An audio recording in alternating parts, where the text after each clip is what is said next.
Bruno Garcia. En mars 2019, cet homme a abattu son ex-compagne. 3 balles parce qu'elle refusait de quitter la région en lui laissant les enfants. 3 balles parce qu'on ne refait pas sa vie au nez à la barbe de Monsieur Garcia. Julie Douib, c'est la 30e femme tuée par son conjoint en France entre janvier et mars 2019. 30 femmes en 3 mois. Elle a pourtant bien essayé de sauver sa peau, Julie Douib, après des années de maltraitance. Quand il l'a poussée à terre, forcément, ça résonnait dans mon plafond, donc je sentais bien qu'il y avait un corps qui tombait. Il la traitait de salope, il la traitait de pute, qu'elle n'avait pas de cerveau. Julie a même enregistré les violences de son tyran domestique, pour preuve. J'ai envie de t'emplâtrer en ce moment. Tu sais quoi, en ce moment, j'ai envie de te faire entrer dans la vie. Lâche-moi! Mais tu comprends pas ou quoi? Ne me touche pas! Terrorisée par les menaces de mort, Julie Douib a mis 7 ans à fuir et à porter plainte. Mais elle l'a fait 6 fois. 6 plaintes classées sans suite. Quand elle dit qu'il me prend par les cheveux, qu'il me traîne contre un meuble, qu'il me tape et qu'il y a les enfants, je ne sais pas ce qu'il faut pour qu'on se dise c'est grave. Après cette affaire, le gouvernement a organisé le premier Grenelle contre les violences faites aux femmes, mais le compteur des féminicides tourne encore.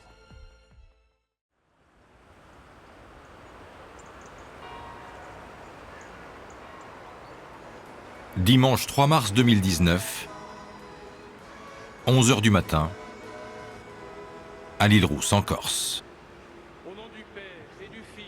Moi, j'étais devant ma télévision, je regardais la messe, elle venait de commencer.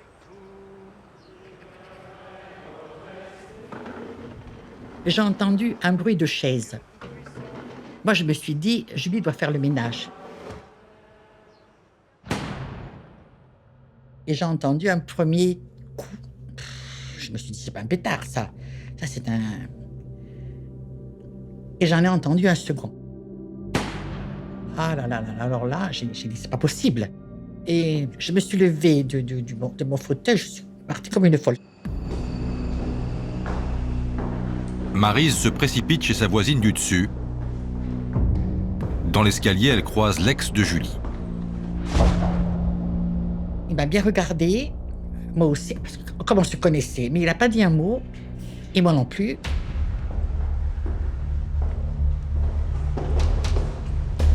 La porte de Julie était ouverte.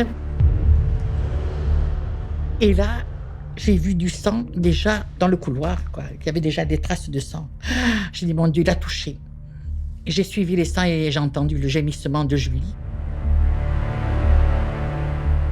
Julie, elle était allongée sur le balcon, avec les bras écartés comme ça. Et quand je me suis approchée d'elle, je l'ai prise par les mains, les deux côtés, et j'ai vu qu'elle avait un trou sur le genre de là, et un trou sur le bras. Et là, je lui ai dit, ça va aller, on va appeler le SAMU. Et j'ai crié parce que je n'avais pas mon portable. J'ai appelé mon voisin. Et Julie, elle gémissait, elle m'a dit, il m'a tuée. Elle m'avait tellement rabâché, il va me tuer, que ses dernières paroles ont été, voilà, il m'a tuée, c'est tout.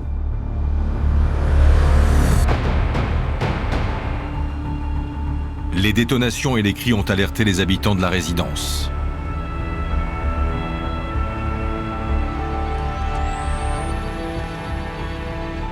Quand les gendarmes de l'Île-Rousse arrivent, elle vient de rendre son dernier souffle sur le balcon.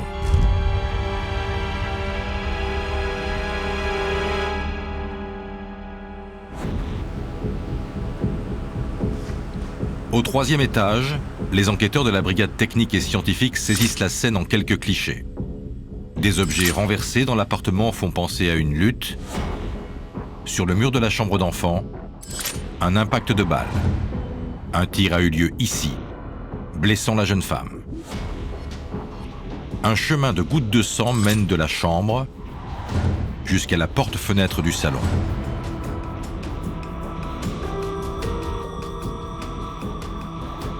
Au sol, un silencieux et plusieurs douilles de calibre 9 mm. La victime a été abattue au pistolet. Elle est allongée sur le sol du balcon et les gendarmes ont étendu des draps sur la rambarde pour la protéger des regards. Il y a toutes les amies de Julie devant l'immeuble, en état de choc. Toutes sans exception, elles sont là. On n'arrive même pas à se parler, on n'arrive même pas à se regarder. On devient fou. Julie Dwib avait 34 ans. C'était une jeune femme solaire. Elle venait de se séparer de son compagnon et s'était installée dans cette résidence 2 mois plus tôt, tandis que leurs fils, de 8 et 10 ans, étaient encore avec leur père. À 1000 km de là, en région parisienne, chez Lucien et Violette Dwib, le monde bascule en un coup de fil, celui d'un ami de leur fille. Il me dit, je suis désolée de vous dire ça, Julie a été tuée. Je hurle, je suis dans la chambre, je hurle.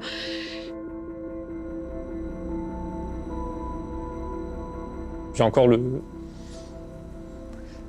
j'ai encore son cri dans la tête.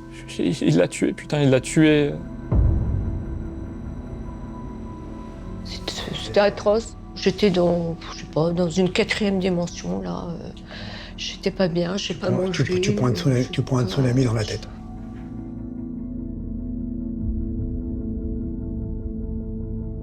Et le premier réflexe, c'est où sont les enfants? Où sont mes neveux? J'avais peur qu'il ait tué également les enfants.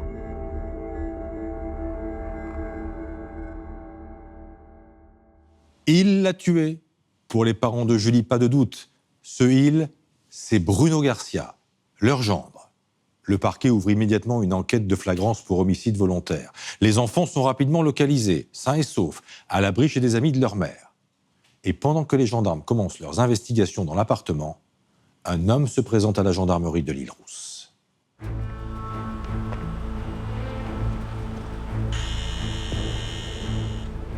L'homme a du sang sur le pantalon. Il vient se constituer prisonnier, un carton à chaussures sous le bras. À l'intérieur, son arme à feu, un Glock 9 mm. Il s'appelle Bruno Garcia et il l'annonce tout de go. Il a fait une grosse connerie. Il a tué son ex, Julie Dwib. Mais c'est un accident. Les gendarmes le placent immédiatement en garde à vue. Et l'homme raconte. Ça fait 6 mois, depuis leur séparation, qu'ils se déchirent, Julie et lui, à propos des gosses.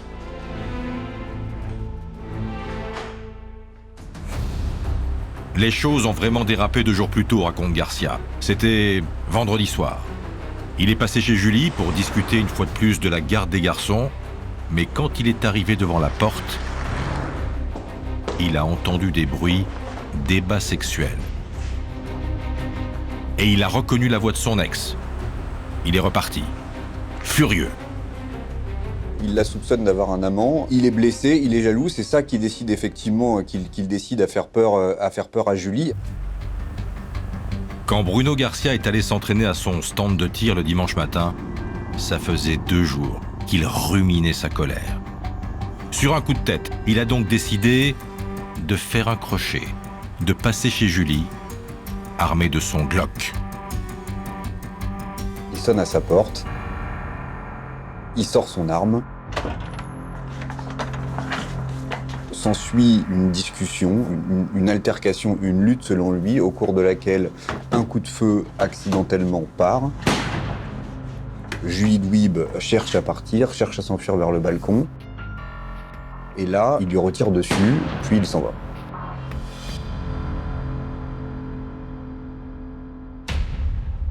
Un accident ? Mais dans ce cas, pourquoi avoir tiré une seconde fois, demande l'enquêteur. Il ne sait pas. C'est le trou noir. Bruno Garcia, quoi qu'on en dise, c'est quelqu'un qui a un casier judiciaire vierge. C'est la première fois qu'il se sert d'une arme sur quelqu'un. Bruno Garcia est déféré au palais de justice de Bastia. J'ai le souvenir d'une personne assez bien bâtie physiquement, assez sûre de lui. Il reconnaît les faits, donc je pose les questions caractéristiques de l'homicide, du meurtre.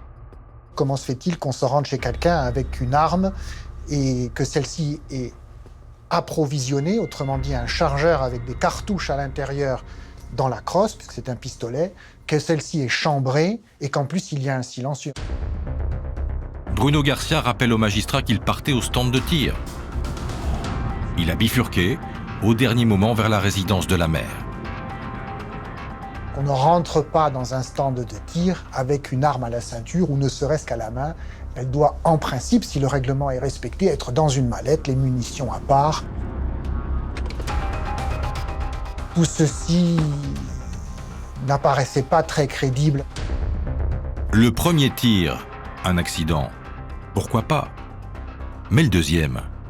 Le deuxième tir, il le situe à une distance de 2 mètres lorsque Julie Douib, après s'être enfuie sur le balcon, revient vers lui alors qu'il est toujours dans le salon et c'est là qu'il tire, alors même qu'il n'est pas agressé physiquement.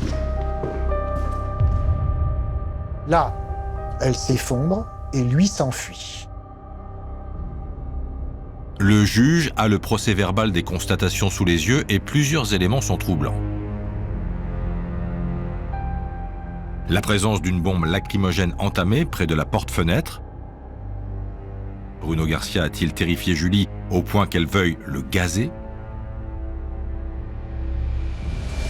Et puis, il y a ces 3 douilles, percutées, que les gendarmes ont ramassées. 3 étuis percutés et uniquement 2 tirs reconnus. Donc il manque un 3e tir. On se rend compte tout de suite que c'est un dossier où il va falloir creuser un petit peu ce qui s'est passé en amont et en aval aussi. Se pose la question de la préméditation. Le 5 mars 2019, Bruno Garcia est mis en examen pour assassinat et placé en détention à la maison d'arrêt de Borgo. Dominique, le moins que l'on puisse dire, c'est que le juge d'instruction doute de la version de Garcia. Est-ce que les expertises médico-légales et balistiques l'éclairent? Alors, l'autopsie a été réalisée en présence d'un expert en balistique et c'est important. Première certitude, l'arme qui a tué Julie est bien le pistolet automatique Glock 9 mm qui appartient à Bruno Garcia.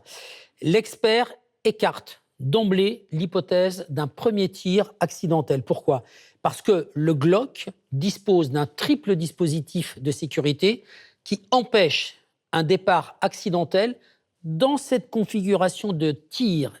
Il n'y a aucune trace de lutte sur la victime, donc il n'y a pas eu de bagarre et le coup ne peut pas être parti accidentellement. On a retrouvé sur place 3 étuis percutés. Julie a été touchée 2 fois au bras, une première fois au coude, une deuxième fois au poignet. Cette balle lui a traversé le poignet, elle est entrée dans son thorax, elle a provoqué la mort. Parce que Julie a mis son bras comme ça au moment du tir et la balle a traversé. Et il y a donc un 3e tir qui n'a pas touché Julie et l'expert dit que toutes les balles ont été tirées à moins de 5 cm. Et non pas à 2 mètres comme le dit Garcia. Absolument. Et pour les experts, l'explication c'est que Julie avait le dos collé à une surface dure, soit le mur du balcon, soit le sol. Parce que l'orifice de sortie de la balle qu'elle a reçue dans le thorax présente un halo érosif. Et ça, c'est caractéristique d'une personne qui reçoit une balle alors qu'elle est appuyée sur un plan dur. Et ça aussi, ça ne correspond pas du tout à la version de Garcia qui lui dit qu'elle était debout et qu'elle courait vers lui. Ça ne tient pas debout. Julie a été touchée une première fois dans la chambre des enfants. Elle s'est enfuie. Garcia l'a poursuivie. Quand elle est arrivée sur le balcon, elle s'est retournée et là, il a tiré. Donc, elle était soit dos au mur, soit elle était tombée, elle était sur le sol.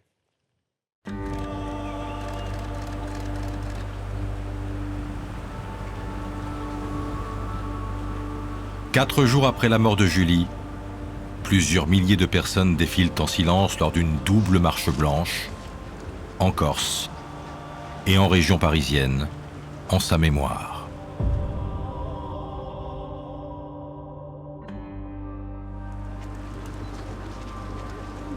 Il y a des gens qui sont arrivés de partout. Ça a fait vraiment un électrochoc. On a de suite vu son visage, à Julie, et c'est pas possible. C'est pas possible.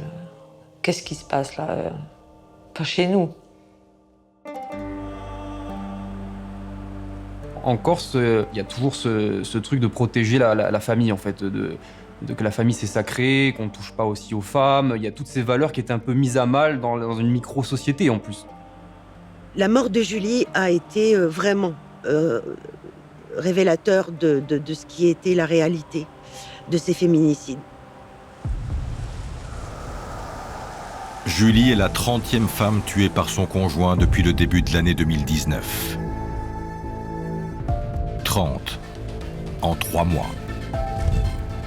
Avec ce nouveau drame, la France semble tout à coup en prendre conscience. 130 femmes meurent chaque année sous les coups de leurs compagnons. En tête du cortège, Lucien et Violette Douib. Et le combat aujourd'hui, c'est ça. Elle a payé, mais pour vous, il faut vous battre. Battez-vous, mesdames. N'hésitez pas. Bougez, bougez. Faites bouger tout ce qu'il y a autour. C'est pas normal ce qui vient d'arriver. La mort de Julie est d'autant plus révoltante qu'elle avait appelé la justice au secours. Plusieurs fois. Julie m'avait dit « Je m'inquiète parce qu'on ne me prend pas au sérieux. Il faudra peut-être que je meure pour qu'on me prenne au sérieux. » Donc c'est peut-être aujourd'hui, voilà, où on en est. Une élue locale interpelle Marlène Schiappa, la secrétaire d'État à l'égalité femmes-hommes sur Twitter. Elle dénonce la défaillance des services de la justice. Réponse musclée. Intolérable, intolérable et injustifiable. Et ne comptez pas sur moi pour tenter de justifier cela, qu'une femme qui va déposer des plaintes, qui va déposer des mains courantes, ne soit pas davantage protégée.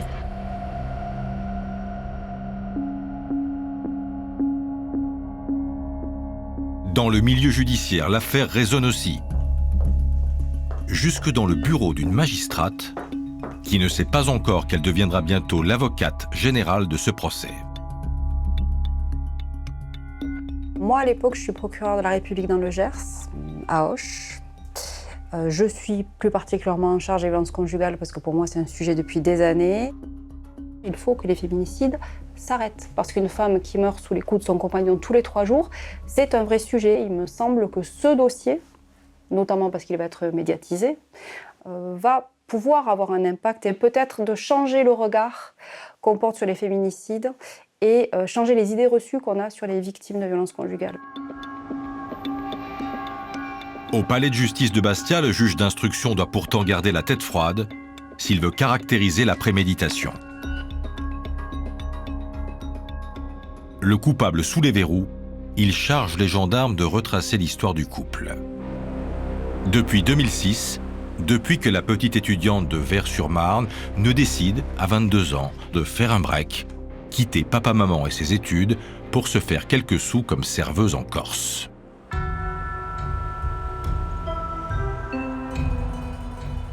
Et un jour, en fin de saison, elle nous dit « Maman, j'ai rencontré quelqu'un. J'ai rencontré Bruno, il est avenant, il est gentil, on fait plein de choses, il m'emmène au restaurant, on fait du bateau, on fait...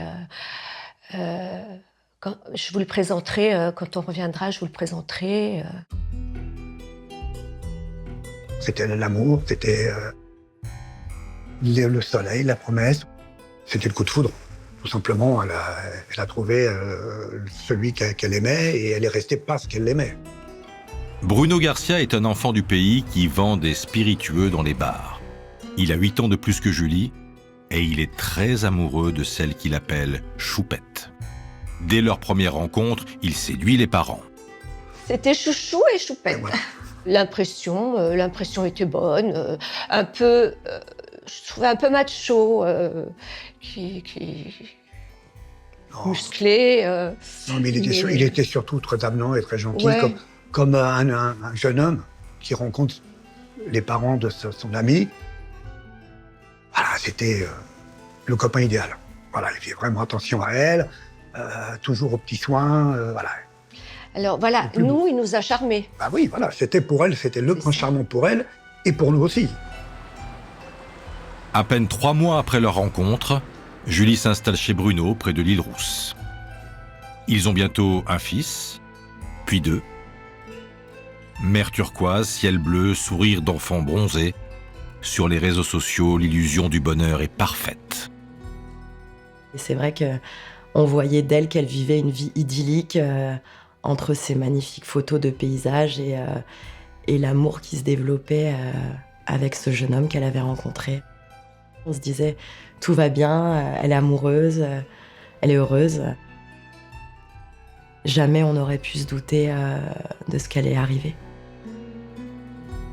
Et de ce que le grand sourire de Julie cachait. Car après la naissance de leur deuxième enfant, Bruno Garcia se montre plus distant. Julie n'est plus tout à fait la même, elle devient un peu maniaque. Et ses proches commencent à se poser des questions.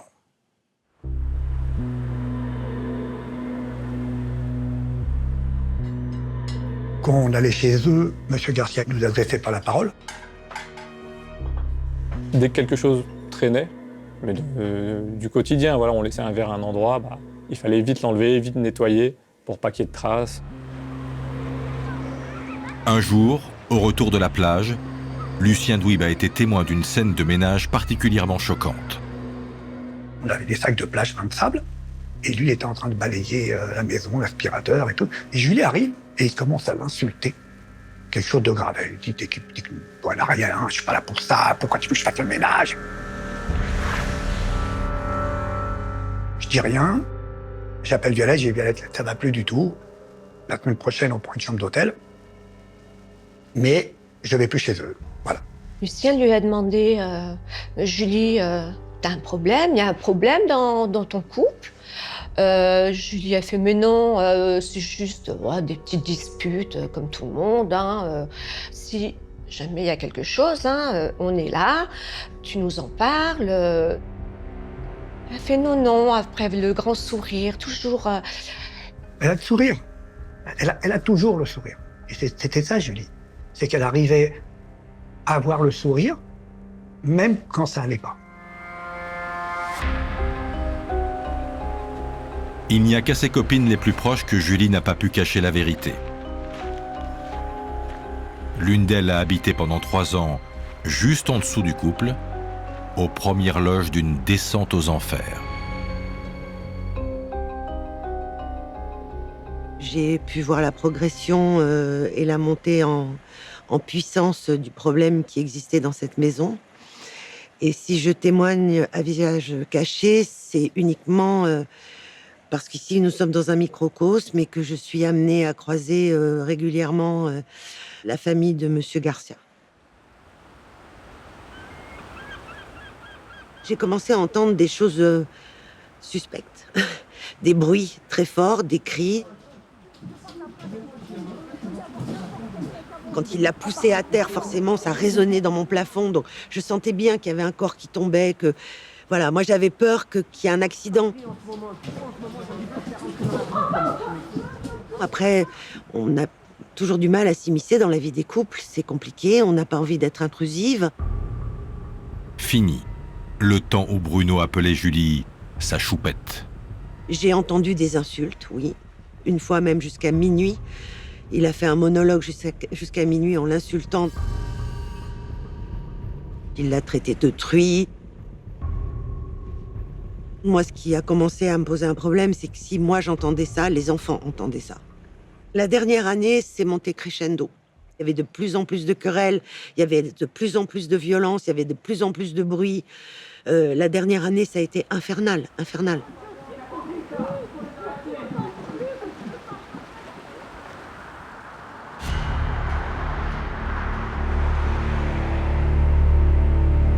Les amis de Julie s'inquiètent, l'enjoignent de prévenir les gendarmes.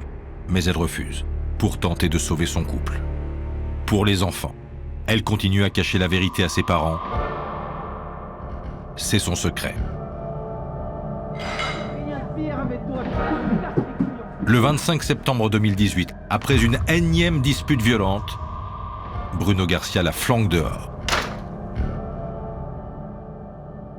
Les mises à la porte de Julie étaient assez fréquentes, puisque moi j'ai pu assister au moins 4 fois, dont la dernière où elle est partie en pyjama, avec rien, aucun effet personnel. C'était sa manière à lui de la rabaisser et de lui faire sans doute comprendre qu'elle n'était rien. Mais cette fois, c'est la fois de trop. Ce 25 septembre, Julie trouve enfin le courage de partir. Après 12 ans de vie commune, elle quitte Bruno, se réfugie chez des amis et raconte enfin son calvaire à ses parents. C'est de là qu'elle nous a dit clairement que ça faisait des années qu'il lui faisait une violence psychologique, qu'il était méchant avec elle, qu'il la rabaissait. Que c'était plus vivable. Il la traitait de salope, il la traitait de pute, qu'elle n'avait pas de cerveau. Ça, c'était son mot, t'as pas de cerveau. Qu'elle s'habillait comme une roumaine, que c'était une clocharde. Tu t'habilles comme une cloche, t'as vu comment t'es moche. C'est beaucoup d'humiliation, c'est beaucoup d'obligations. Il fallait que rien ne traîne à la maison, même pas une petite cuillère dans l'évier, sinon ça déclenchait des foudres. Si elle était habillée d'une certaine manière, si elle allait à la plage se mettre en maillot de bain, ça déclenchait des scènes.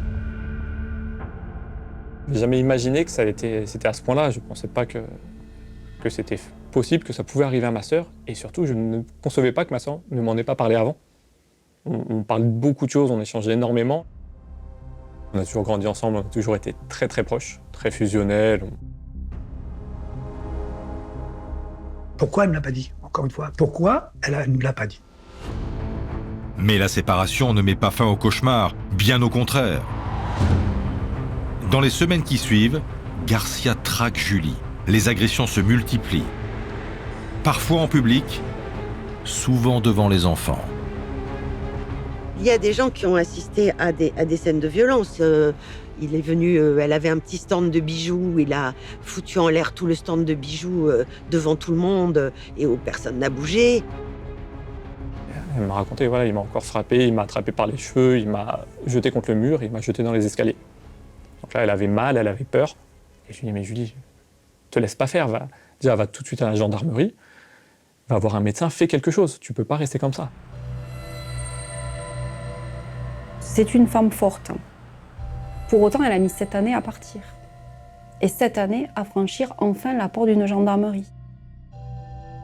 Le phénomène d'emprise, c'est finalement l'incapacité à se sortir de ce continuum de violence qui est devenu une habitude. Les violences conjugales, c'est un monstre qui se nourrit de la honte des victimes, de leur peur, de la culpabilité de ces mêmes victimes. Cette peur, Julie a donc décidé de la surmonter en franchissant la porte de la gendarmerie. Mais elle n'y a pas trouvé l'aide qu'elle espérait. Elle allait porter plainte et elle me disait, papa, ils me prennent pas au sérieux, ils rigolent avec moi.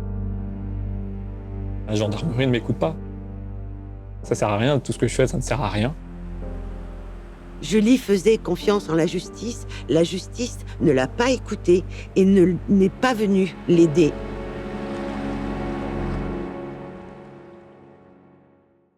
Dominique Julie a donc alerté plusieurs fois les gendarmes de l'Île-Rousse, plusieurs fois. Et la première fois, c'était donc fin septembre 2018. Oui, première plainte le 30. Julie se présente à la gendarmerie. Elle raconte que son ex et elle sont séparés, que la garde des enfants pose problème. Elle dit surtout aux gendarmes qu'elle est victime de violences conjugales depuis des années, que Bruno Garcia l'a saisie par les cheveux, l'a attrapée par les poignets, qu'il la bouscule, qu'il l'insulte. Elle dit aux gendarmes « Il me traite de plus gros tapin de l'Île-Rousse, il me considérait comme une pute ». Et Julie raconte le dernier épisode. Elle va à la fête foraine, elle tombe sur Garcia. Garcia s'approche d'elle, bousculade, il l'attrape par les cheveux, il la colle contre un manège, il la brutalise. Donc elle va chez un médecin et elle donne le certificat médical aux gendarmes. Bruno Garcia est entendu? Évidemment. Il est placé en garde à vue, mais il minimise tout. Quelques jours plus tard, 9 octobre 2018, alors que Julie et son père sont en train d'assister à un match de foot où joue l'un des enfants de Julie, Garcia est là. Il arrive vers le père de Julie, il l'insulte, il le bouscule.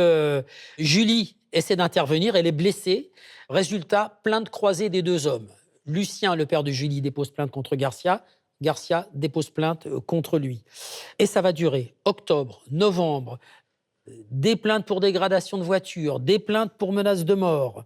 On propose au couple une tentative de médiation pénale. Ce jour-là, Julie vient avec son père, Lucien. Encore des problèmes avec Garcia qui menace de mort le père de Julie. Il lui dit « Je vais m'occuper de toi maintenant et je vais te régler ton compte ». Le père de Julie dépose plainte à la gendarmerie pour menace de mort. On convoque Garcia et une fois de plus, il nie. Fin novembre, Julie retourne 2 fois à la gendarmerie pour signaler que son ex la suit et qu'elle a vraiment très peur. Mais toujours à la même gendarmerie ? Toujours à la même gendarmerie. Et c'est pas fini. Le 13 décembre 2018, nouvelle plainte de Julie qui dit que Bruno Garcia l'a saisie par les cheveux, l'a poussée dans l'escalier. Elle venait chez lui pour récupérer les enfants. Garcia est convoqué et lui il donne une autre version. Il dit « Elle est arrivée à la maison comme une folle, en furie. Elle a donné des coups de pied dans ma porte. » Et il va déposer plainte lui aussi pour dégradation sur sa porte d'entrée. Le 20 décembre 2018, Julie signale qu'elle n'a pas pu récupérer les enfants. Rebelote 3 mois plus tard, le 1er mars. Et là, on est 3 jours avant sa mort. Oui.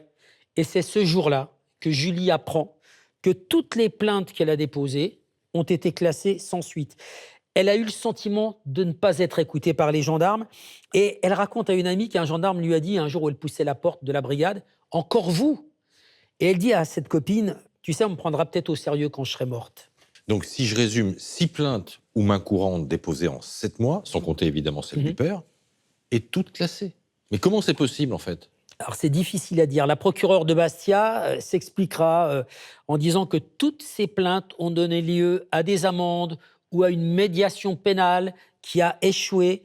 Elle assure que les procédures ont toutes été traitées et qu'elles ont été classées sans suite pour cause d'infraction insuffisamment caractérisée. Donc, pour le parquet, aucun manquement ni de la justice, ni des gendarmes. Ouais, on se doute bien que ce n'est pas l'avis de la famille.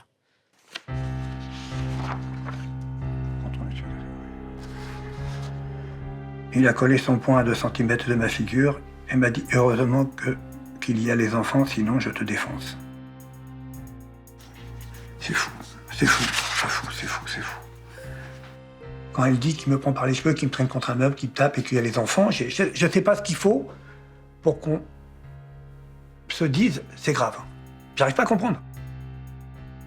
Comment, avec ces plaintes, on n'a pas pu la protéger ? C'est un truc qui me ronge, qui me bouffe. Parce que c'est insupportable. En apprenant ce que leur fille vivait, Lucien et Violette Douib ont foncé en Corse. Et eux aussi se sont heurtés à la violence de Bruno Garcia. C'était toujours des menaces. Alors quand je passais dans la rue, en attendant Julie, il me regardait et il me faisait... Un jour, il s'approche de moi, il me regarde comme ça, il me dit « Écoute bien, si elle quitte pas la Balagne, je la tue et je te tue. Elle peut aller où elle veut en Corse, mais si elle reste en Balagne... Je lui ferai la misère. Je lui ferai la misère. Comme ça. La misère, je la défigurerai, je la tuerai. Lorsqu'une personnalité comme Garcia se fait quitter ou perd sa victime, ça le rend fou. Ça le rend plein de haine, de rage. C'est quelque chose qui est intolérable pour lui. C'est le moment où Julie Douib échappe à Bruno Garcia, tant physiquement que psychologiquement, et elle devient, pour lui, une menace imminente pour la structure de son ego.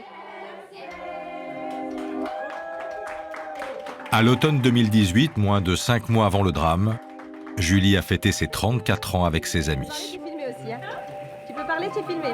Elle tentait de reconstruire sa vie avec un nouvel amoureux, son prof de sport.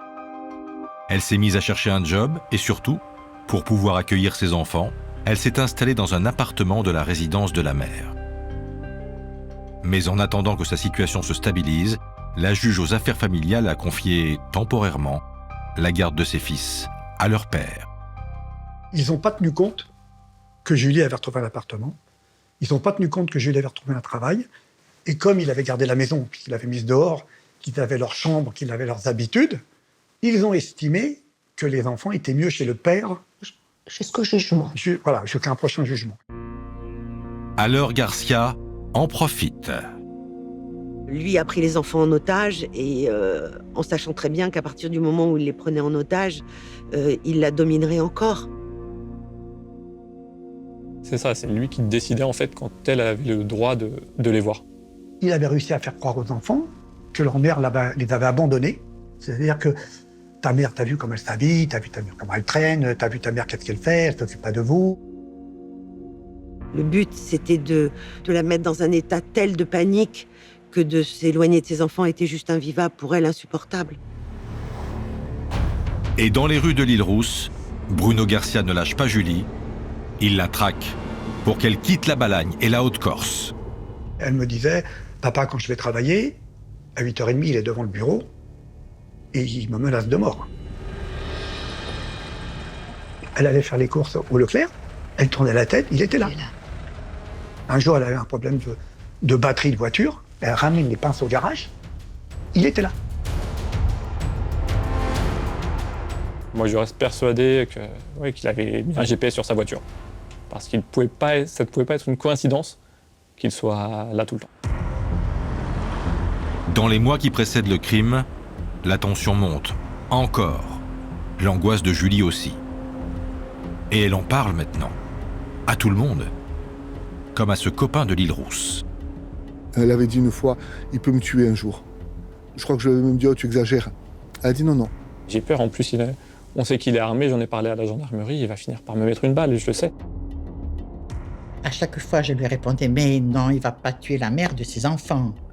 Jamais j'aurais pensé qu'il passait à l'acte, jamais de la vie. Après le drame, les questions et les regrets déferlent sur la famille et les proches de Julie. Est-ce qu'on aurait pu la sauver ? On a toutes essayé, toutes les proches de Julie, de lui trouver des solutions, de lui dire qu'elle pouvait partir, qu'on l'hébergerait, qu'on la cacherait. Mais le problème, c'était de laisser ses enfants. Pour Julie, c'était impossible. Je lui dis, mais fais comme dans les films, disparais. Prends tes enfants, prends un avion. Je me suis longtemps dit, mais pourquoi je l'ai pas forcé à partir? Pourquoi je ne l'ai pas prise par la main? Pourquoi je ne l'ai pas kidnappée? Julie s'est équipée d'une bombe lacrymogène et d'une lampe taser, au cas où. La veille du drame, c'est dans un état de terreur qu'elle s'est rendue au cinéma avec des amis. Elle avait très peur. Bruno l'avait croisée en voiture, du coup, il avait suivi jusqu'au cinéma. Si la porte du cinéma s'ouvrait, elle était quand même vraiment apeurée, quoi. Une amie se souvient qu'après la séance, Julie l'a appelée depuis sa voiture, elle se sentait suivie. Sur le trajet, au lieu de rentrer directement chez elle, elle s'est cachée dans un parking bien éclairé et bien gardé.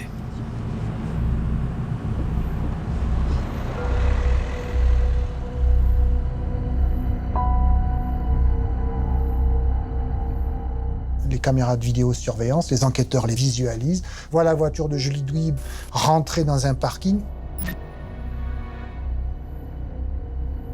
Une deuxième voiture passée devant.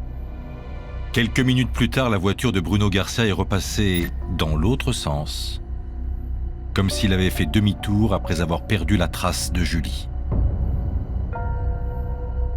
L'intéressé, M. Bruno Garcia, dira « Je l'ai croisé au cinéma, je tournais en ville et je l'ai vu, il roule ses petits, j'ai vu la voiture, j'ai tourné la tête, j'ai vu Julie Garcia ». En réalité, les images montrent que son véhicule suivait déjà à ce moment-là celui de Julie Dwib.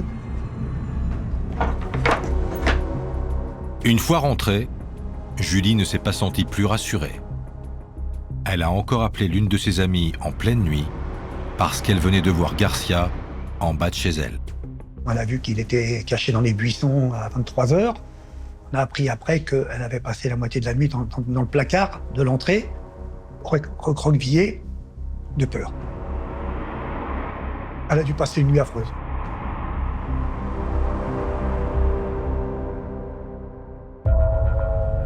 Le dimanche 3 mars, à 11h du matin, Bruno Garcia sonne à sa porte. Mais pourquoi diable lui a-t-elle ouvert ? Le père de Julie avait installé un troisième verrou sur la porte de l'appartement lorsque la séparation a été actée. Connaissant Julie, jamais elle aurait ouvert la porte. Elle avait peur. Oui, elle avait tellement peur que jamais elle aurait ouvert la porte. Ouais. Donc la seule chose qui lui a fait qu'elle ouvre, c'est qu'il a dû lui dire qu'il y a un problème avec les enfants. Le 7 juin 2019, 3 mois à peine après le drame, Bruno Garcia est de retour à la résidence de la mère, sous les regards lourds des amis de Julie. C'est l'heure de la reconstitution. Le tueur va rejouer froidement son crime. Je l'imaginais comme une personne impulsive. Et en fait, je découvre quelqu'un qui est calme, assez poli vis-à-vis des enquêteurs et qui se prête à la reconstitution avec une sorte de lassitude, en fait. Garcia explique que son arme se trouvait dans sa poche gauche et que Julie lui a bien ouvert la porte. On dira avoir chargé l'arme, approvisionné, chargé l'arme, c'est-à-dire engagé une cartouche, devant la porte d'entrée. La reconstitution prend vite l'allure d'une démonstration à charge. Il arrive avec un silencieux, il pénètre dans l'appartement dans des circonstances qui ne sont pas éclaircies. Là, il explique avoir engagé une discussion avec Julie. On comprend qu'il a fait asseoir par terre. Évidemment, c'est très difficile pour lui de mimer ce qui s'est passé parce qu'il présente quelque chose qui n'a pas vraiment de vraisemblance. Suite à une lutte, Julie Dohib se serait emparée alors du canon de l'arme, du silencieux, on ne sait pas précisément. Le silencieux serait tombé au sol. La scène est confuse, mais ce premier tir ne semble pas aussi accidentel que Garcia ne veut bien le dire. On a malgré tout le doigt sur la queue de détente, ce qui n'est pas un positionnement normal. Et pour le deuxième tir, plus de doute. Bruno Garcia a raté Julie, mais il pointait ostensiblement son arme sur elle. Donc c'est un tir qui était à minima censé atteindre Julie Dohib, non pas dans les jambes, mais à hauteur au moins de poitrine, de buste. Reste le troisième tir, celui dont la douille écrasée a été retrouvée sous le corps. Bruno Garcia ne se rappelle pas avoir tiré. Il se souvient juste qu'il a retenu Julie pendant qu'elle tombait. Mais plusieurs voisins, convoqués à la reconstitution, livrent une toute autre version. Alertés par les cris, ils ont levé les yeux. Il voit Julie Dohib courir sur le balcon, il la voit chuter et il le voit, Bruno Garcia, au-dessus d'elle, en train de lutter. Et au moment où Julie était à terre, il tire et il l'achève. Donc il n'y a pas eu de gentil dépôt sur la terrasse, mais bien une dernière petite phase de lutte mortelle. À la sortie de la reconstitution, on a clairement les 3 tirs et une intention homicide clairement établie. En réalité, cette scène, c'était la scène d'une exécution.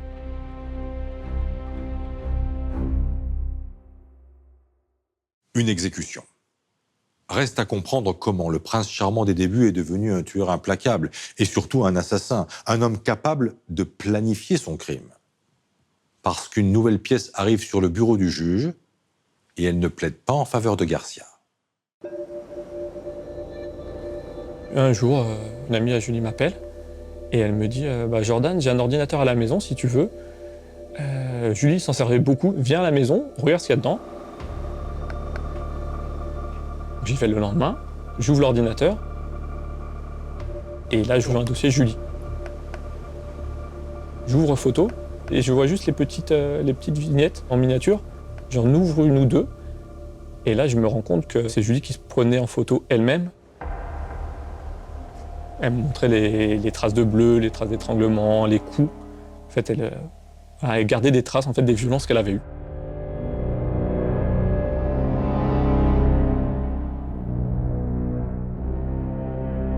Quand j'ai vu ça, j'ai fermé les photos, j'ai juste ouvert le dossier audio. Et là, j'ai juste regardé les noms des fichiers. Il m'insulte, violence devant les enfants, il me fait la morale dans la voiture. J'ai pas écouté, j'ai tout mis sur une clé USB, j'ai tout donner à la gendarmerie. Julie a longtemps caché la violence de Bruno à ses proches, mais en secret, elle a réuni des preuves.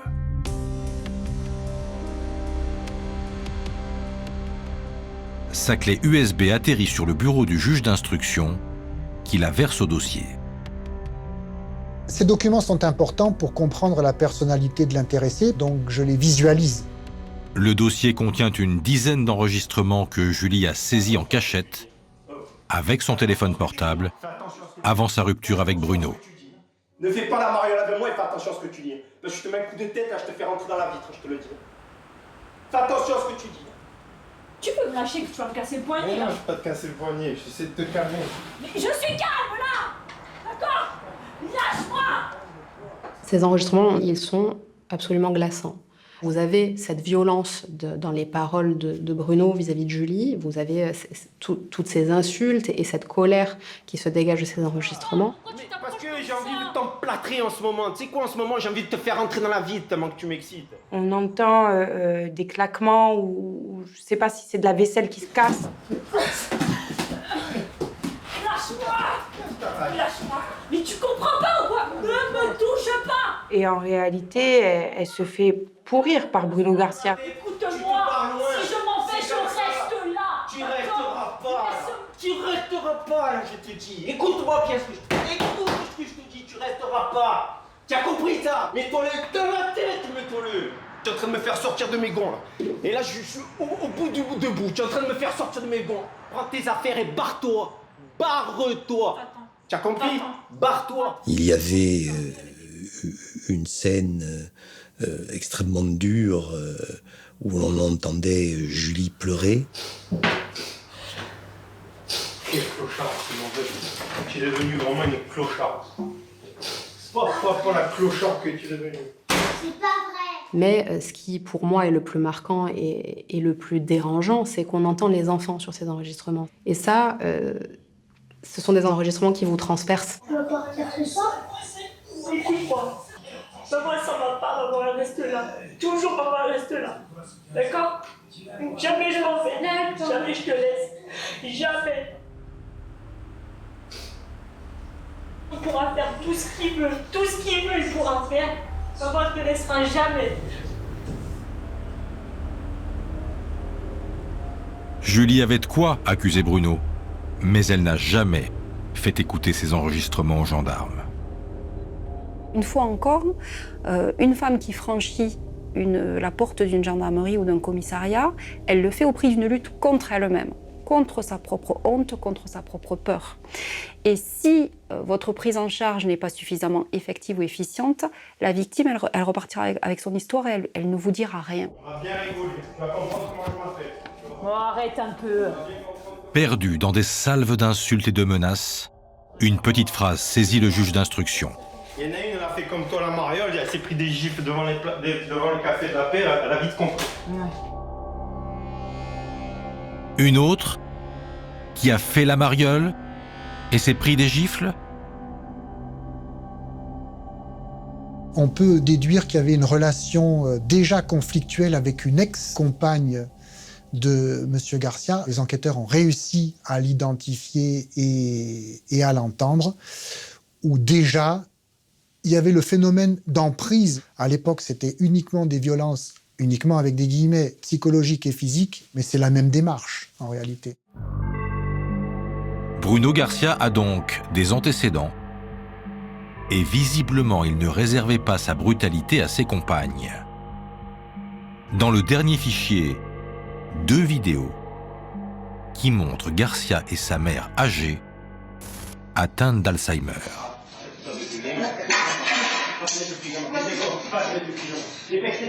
Va mettre le pyjama, dépêche-toi. Va mettre le pyjama, j'ai pas de patience. Moi, j'ai pas de patience. Dépêche-toi. Mets le pyjama, dépêche-toi. Il y avait une caméra de vidéosurveillance dans son domicile pour qu'il puisse surveiller sa mère. Et Julie avait conservé certaines vidéos de ce domicile pour montrer à quel point Bruno pouvait se montrer violent avec sa mère. Tu vas me casser les couilles longtemps, même le matin à 7h du matin, tu vas me casser les couilles. On voit Bruno Garcia s'emporter vis-à-vis de cette dame qui est malade.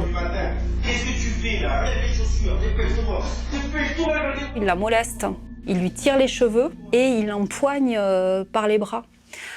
Donc il la maltraite. Dépêche-toi, je vais te faire les coups de toi. Et on entend cette dame âgée pousser des cris. Donnez-moi, je vais te casser la tête. Je vais te casser la tête, je vais te casser la tête, je vais te défoncer. On sent vraiment qu'il y a une violence interne profonde et très spontanée, qui peut exploser à tout moment. On transpose ça aussi sur les violences qu'a pu subir Julie. Le magistrat voudrait comprendre d'où vient la violence de cet homme. Mais Bruno Garcia est peu loquace quand il s'agit de lui. Il ne va pas répondre à l'interrogateur de personnalité. Il se livre très peu à l'expert psychologue, très peu à l'expert psychiatre. Et donc, on va être privé de qui est cet homme, de son enfance. On va être privé de ses relations avec ses proches, puisqu'on n'aura pas, l'audition ou en tout cas le questionnement auprès de ses proches. Ça aurait pu jouer en sa faveur, mais M. Garcia ne se défend pas. Manifestement, M. Bruno Garcia a eu un parcours de vie empreint de violence régulière, intrafamiliale. Alcoolisme du père, violence, fragilité de la mère, une famille totalement dysfonctionnelle, peut-être même un petit peu instable. Il y a évidemment beaucoup d'éléments explicatifs sur son passage à l'acte et la construction de sa personnalité fermée.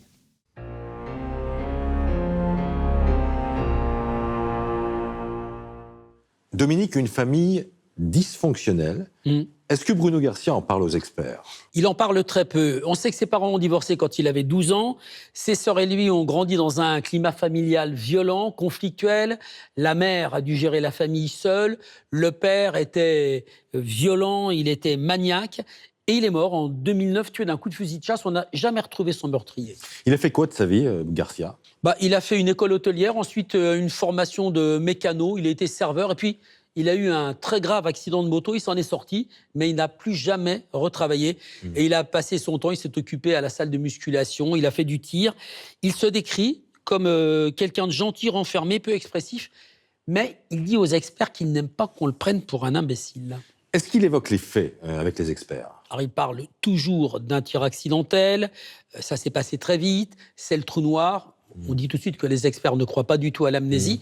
Et ensuite, il est beaucoup plus loquace quand il parle de son couple, dont il raconte qu'il s'est fracturé sur des rumeurs d'infidélité.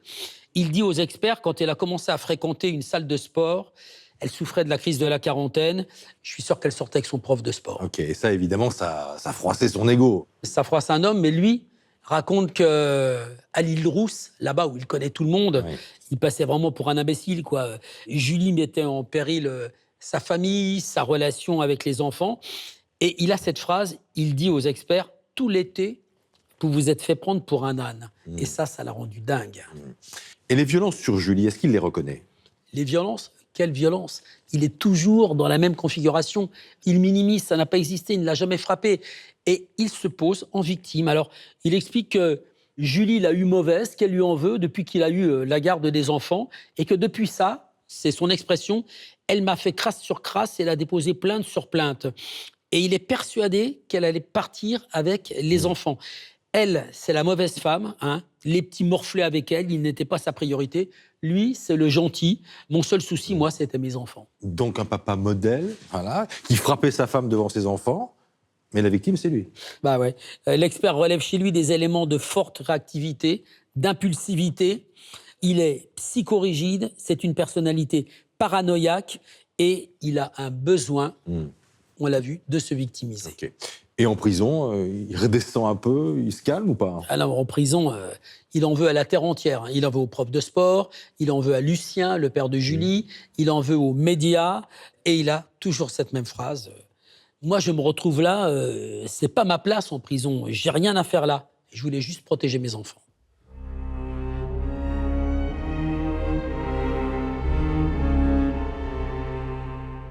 Une personnalité paranoïaque qui rumine et qui rumine sa vengeance. C'est aussi ce que constatent les gendarmes. En reconstituant l'emploi du temps de Garcia, ils ont découvert les manœuvres d'un homme qui prépare un mauvais coup. Dans le téléphone de Bruno Garcia ou son ordinateur seront retrouvées des recherches pour partir à l'étranger, loin, en Asie. L'expert relève plus de 300 recherches liées à des voyages. Et apparemment, c'était pas pour préparer des vacances. Il va faire des recherches sur Internet. Peine encourue pour homicide, manière de tuer. Donc c'est quand même quelque chose qui me semble ressembler à une planification de la mort. 3 mois avant le crime, l'accusé a mis en vente ses 2 voitures sur Internet. Et un jour, sa voisine a remarqué qu'il semblait sur le départ. Pendant la semaine qui a précédé la mort de Julie, M. Garcia habitait encore au-dessus de chez moi. Donc je l'ai vu faire un grand ménage, sortir des grands sacs poubelles, se débarrasser de pas mal de choses, organiser comme un déménagement. Autre étrange coïncidence, Bruno Garcia a curieusement invité en Corse sa sœur et son beau-frère ce fameux week-end du 2 au 3 mars, alors qu'ils vivaient sur le continent et que leur relation était plutôt distante. Il y a un contexte, je dirais, bizarre, avec un billet payé par M. Bruno Garcia, un petit peu dans la précipitation. Donc, évidemment, on pourrait penser qu'au cas où il pourrait plus s'occuper des enfants et que Julie Douib non plus, quelqu'un soit là pour s'en occuper. Garcia avait même confié les papiers d'identité des 2 garçons à l'une de ses proches. C'est parce qu'il sait qu'il va la tuer et que l'objectif, c'est qu'effectivement, il ne quitte pas la Corse et que les grands-parents ne récupèrent pas les enfants. Lucien et Violette Douib ont évidemment obtenu la garde de leur petit-fils. Et quand les gendarmes ont interrogé les 2 garçons, les enfants leur ont raconté une étrange séance de tir. Les enfants leur ont confié que la veille des faits, papa avait montré à tonton comment fonctionnait le silencieux et qu'il aurait tiré dans le jardin.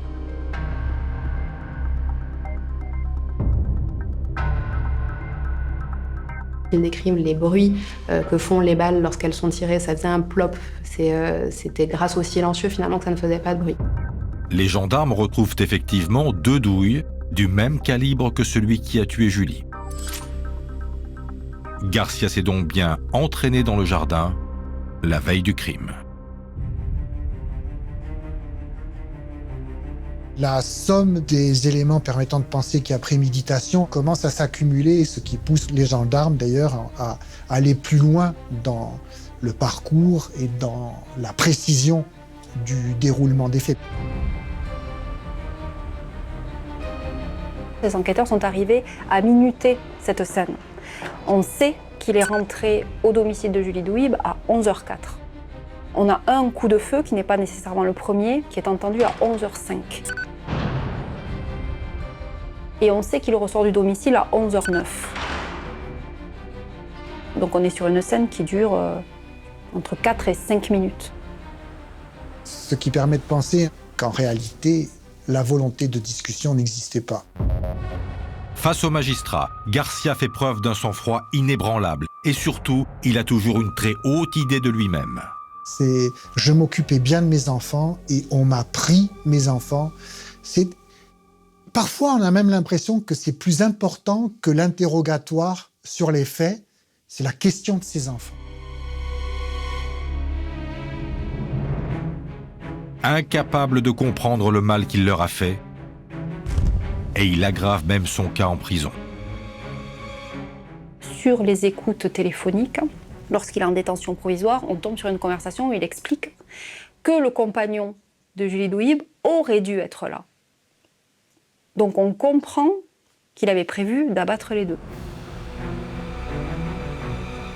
On est sur une planification de la mort avec un mobile et une haine sourde qu'il rumine depuis des mois et qu'il rumine même avant que Julie Douib le quitte. Dominique Garcia a donc un téléphone portable en prison. Les gendarmes, le juge, écoutent ces conversations et elles sont édifiantes. Ouais, les gendarmes découvrent qu'un ami et le beau-frère de Garcia auraient fait, entre guillemets, une connerie. Ils sont allés dans le maquis, ils ont brûlé quelque chose. Bien évidemment, les enquêteurs vont s'intéresser à eux, on va les chercher, on les colle en garde à vue, on leur pose des questions, ils finissent par reconnaître que, oui, ils sont allés détruire des trucs dans le maquis. Les trucs, c'était un téléphone portable et des sacs à main de luxe qui appartenaient à Julie. En fait, Garcia leur avait confié tout ça et ils ont paniqué, ils sont allés s'en débarrasser. Mais ça, c'est de la dissimulation de preuves, non? Oui, et ils vont être condamnés pour ça à du bracelet électronique. Ok. Est-ce qu'il y a d'autres choses intéressantes dans les écoutes? Oui, on constate que la haine de Garcia pour Julie, pour sa famille, elle est intacte. Quand il parle d'elle, il dit « cette pute ». C'est un mot qu'il utilise en permanence. Hein. Et il dit « même pas une larme, je verse pour elle ». Je m'en bats les... Je dis, moi, une gonzesse qui va se faire niquer ailleurs et qu'elle nique ses gosses et qu'elle habite encore sous mon toit, c'est une grosse point de suspension. Les marches blanches, les concerts, les matchs de foot, tout ce qu'on dit pour Julie et tout ce qui fait penser à elle, tout ça, ça l'insupporte. Et il donne des consignes à ses proches. Il leur dit, il faut que la force soit de mon côté. Il aurait fallu tout dératiser. Au moins, on était tranquille, c'était fini. Alors, il parle aussi de la famille de Julie. Il en veut toujours autant à son père qu'il traite de gros. Et puis, il dit à ses copains, s'il y en a qui l'ouvrent, il faut leur montrer qu'on est du monde. Et tu verras que là, il n'y a plus personne qui va l'ouvrir. Ça, c'est Garcia. Il avait fait courir le bruit, vrai ou pas vrai, hein, je ne sais pas, qu'il y avait un contrat sur ma tête. Comme j'ai toujours été, moi, le papa à battre, donc j'ai été à la gendarmerie du coin, je leur ai dit que voilà, j'avais peur pour ma vie parce que venant de lui, ça ne m'étonnait pas. En prison, Garcia ne supporte pas de voir son ex-beau-père porter le combat contre les violences faites aux femmes devant les médias. Le fait de sortir pour aller tuer le père, c'est son moteur. Voilà. Donc on est quand même sur un niveau de haine qui est au-delà de ce que j'ai pu voir dans d'autres dossiers. Pour moi, c'est très important d'être là parce qu'il faut que cette épidémie, ce phénomène cesse. Depuis la mort de Julie, le compteur tourne toujours. En mars, elle était la 30e victime d'un féminicide. En mai, elles sont 60. 74 en juillet, 103 en septembre. Sur les réseaux sociaux, dans la rue, les manifestations se multiplient. Elle dénonce la lenteur des actions judiciaires et la lenteur de l'État. Nous vous proposons 74 secondes de bruit, de colère. Nous, on a déjà eu des victimes au téléphone qui nous ont dit « Je ne veux pas être la prochaine Julie Douib ». On a dans notre entourage tous quelqu'un qui est victime de violences conjugales. Ça peut être voilà, votre mère, votre sœur, votre amie. Par Julie, tout le monde prend conscience de qui sont ces hommes. Qu'est-ce qu'un féminicide? Et si on peut en sauver une, deux, trois, peu importe, on aura fait avancer les choses. Je suis une ancienne femme battue et j'ai réussi à m'en sortir. Je suis heureuse aujourd'hui, donc parlez, battez-vous. On demande à l'État d'être entendu, qu'il y ait des lois, qu'il y ait des policiers formés. À l'automne 2019, 8 mois après la mort de Julie, sous pression, le gouvernement organise un Grenelle des violences faites aux femmes et annonce une série de mesures d'urgence. C'est le regard de toute une société qui doit changer, la façon dont nous envisageons les rapports entre les hommes et les femmes, bien sûr, la façon dont nous envisageons la violence dans ces rapports. La mort de Julie a donc fait bouger les lignes. Bruno Garcia a beau avoir tout fait pour la détruire, son ex-compagne est devenue un symbole. C'est dans ce contexte politique et ultra-médiatique que Garcia est renvoyé aux assises pour assassinat. Son procès s'ouvre le 10 juin 2021, 2 ans après la mort de Julie, devant la cour d'assises de Haute-Corse à Bastia. La foule, la presse, tous les soutiens de Julie sont là, avec une attente, que Garcia reconnaisse sa violence et qu'il admette qu'il a prémédité son crime. Allez, maintenant ça commence, hein? Ouais. Hein? J'entends? Dès l'ouverture du procès, on a les associations féministes qui accrochent des banderoles aux grilles du palais de justice, qui sont présentes à cette audience, et avec la presse nationale qui arrive. Que justice soit faite, c'est tout. Voilà. Justice soit faite, voilà. punte et basta. Et qu'on ait la vérité, la vraie vérité. Quand je suis arrivée en même temps que la famille Douib, je tenais le bras de Lucien. On se retrouvait avec des caméramans, des journalistes qui nous posent plein de questions. Moi, j'avais un seul espoir, c'est que tous ceux qui ont fait des féminicides prennent le maximum. De toute façon, je ferai tout ce qu'il faut pour qu'il paye pour ce qu'il lui a fait. Le risque, il est de faire de Julie Douib un symbole et de faire de Bruno Garcia un exemple. Moi, j'espère que cette médiatisation, cette émotion écrasante, en fait, ne va pas occulter tout le reste. S'il vous plaît, caméra photographe dehors.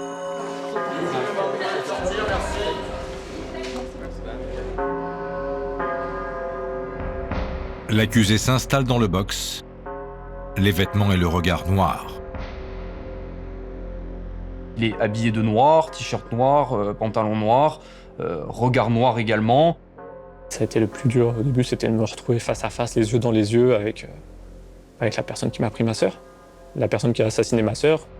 Il regarde méchamment même les partis civils, les associations féministes qui sont dans la salle. On a l'impression qu'il défie la salle en fait. Et surtout, Garcia se répète. Le crime n'est pas prémédité.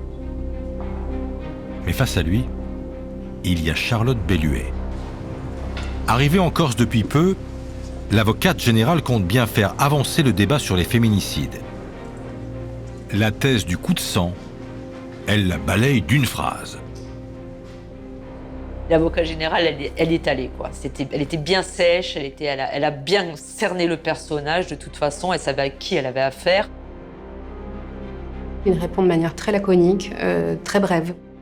Il était droit comme ça, il avait une grosse montre qui mettait bien en évidence comme ça, très content d'être spectateur à tel point que la présidente, à un moment donné, lui dit « Monsieur Garcia, vous savez que c'est votre procès ?» Un à un, les enquêteurs et les experts passent en revue la longue liste des éléments à charge contre Garcia. Des expertises balistiques, à la vente de ses voitures, en passant par l'invitation inopinée de sa sœur, ses menaces de mort ou ses recherches sur Internet. Sous-entendu, tout ça a été largement prémédité et il avait prévu, après les faits, de prendre ses enfants et de disparaître à Marrakech ou à Bangkok. En réalité, c'est pas ce qu'il fait, puisqu'il a choisi de se rendre avec l'arme à la gendarmerie. Camille Rado bataille. Il se donne du mal pour défendre son client. Mais l'accusé reste muré. Il veut pas parler de lui. Pour compenser ça, justement, on a eu notamment une de ses sœurs qui a fait, moi, je trouve, un témoignage assez fort et émouvant, en fait, et qui a montré voilà, toute cette enfance particulièrement difficile et la vie complètement cabossée de Bruno Garcia. Ce père violent, ses problèmes d'alcool, cet abandon. Et tout ça, évidemment, participe à cette espèce, en tout cas, de jalousie maladive, de peur de l'abandon, etc., qui fait que il ne peut pas, dans son logiciel mental, supporter le fait que la mère de ses enfants le trompe. Inaccessible, Bruno Garcia répond à minima, il s'enferre. C'est Madame Douib qui l'a trahi. Madame Douib ?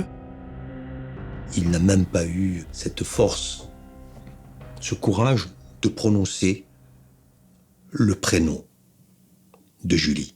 On parle de Julie Douib. Pourquoi vous l'appelez Madame Douib alors que c'est votre ex-femme, c'est la mère de vos enfants? On comprend qu'il est dans une inversion de la culpabilité et que si Julie est morte, c'est de sa faute à elle parce qu'elle lui a manqué de respect.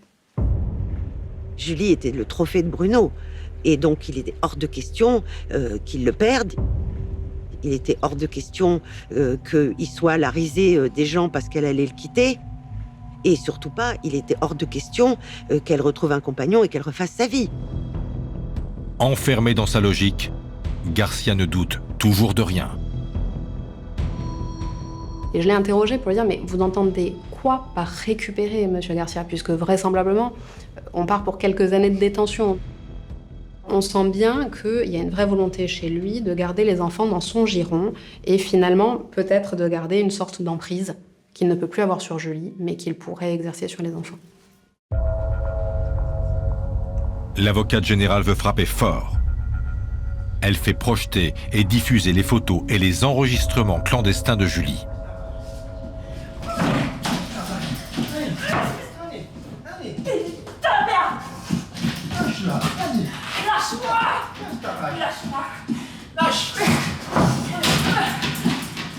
J'ai pris sur moi et j'ai dit, je veux enfin voir qu'est-ce qu'il lui a fait. Tu as toujours tenu comme ça. Mais j'ai envie de t'emplâtrer en ce moment. Tu sais quoi, en ce moment, j'ai envie de te faire entrer dans la vie tellement que tu m'excites. Je supporte plus que tu me parles comme ça et que tu...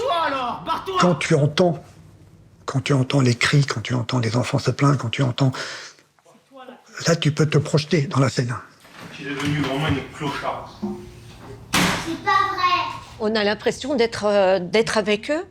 D'être avec eux et on est là, on peut rien faire.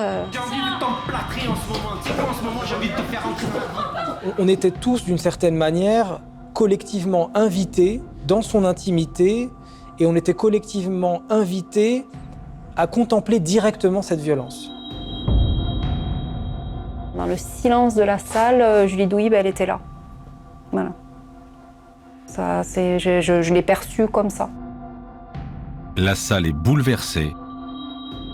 L'accusé reste de marbre. Il a dit qu'il avait jamais été violent, qu'il n'a jamais frappé une femme. Il n'a jamais tapé Julie. Il a peut-être parlé fort, mais jamais il a tapé. Bruno Garcia est dans un déni très clairement, à la fois de sa préméditation et à la fois de ses comportements. Quand la salle découvre les images de Garcia qui rudoie sa mère malade, c'est un haut-le-cœur.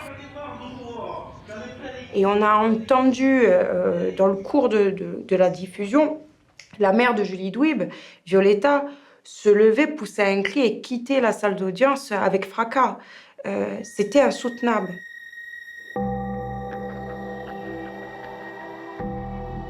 Les enregistrements sont tellement puissants en réalité que derrière c'est très difficile, si vous voulez, c'est une fois qu'on a suscité une telle émotion, d'essayer de rationaliser et de raisonner un peu tout ça, c'est très compliqué.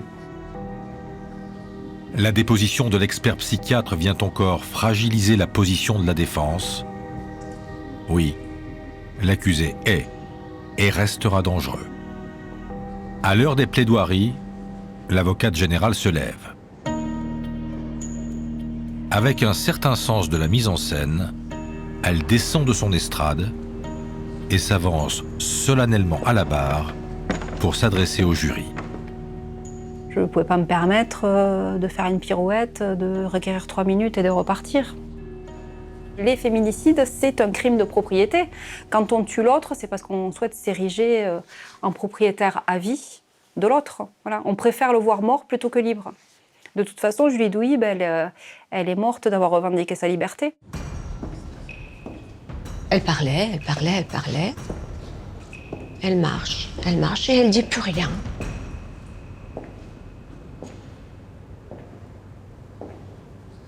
Et toute la salle ne dit rien.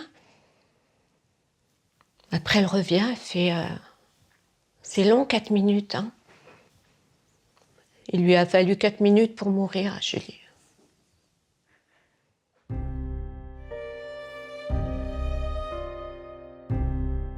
Charlotte Belluet se tourne vers les parents de Julie.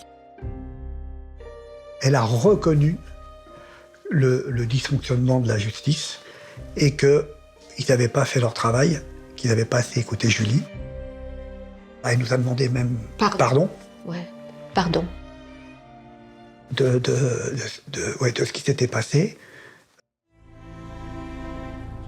Sans surprise, l'avocate générale requiert la peine maximale,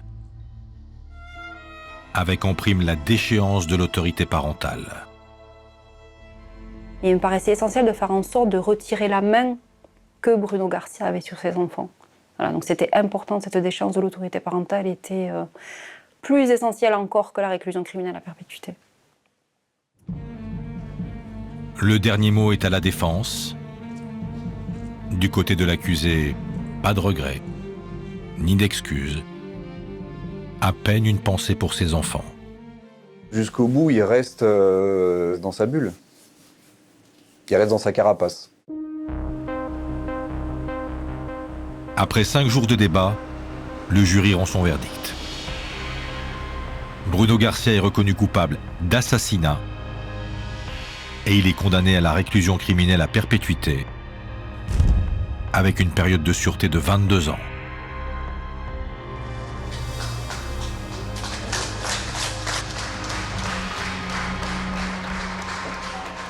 L'autorité parentale lui est définitivement retirée. C'est la première fois qu'on a ce type de peine pour des dossiers de féminicide. À partir de maintenant, on saura qu'il est possible d'être condamné à perpétuité avec 22 ans de sûreté dans des dossiers de féminicide. Et c'est important qu'on le sache. Ça a été vraiment un soulagement énorme. Vraiment, ça a été... on a réussi. On a réussi. C'est Julie qui lui fait prendre la perpétuité. Aujourd'hui, où il est, il se rappelle d'elle. Voilà. Ça, c'est super important.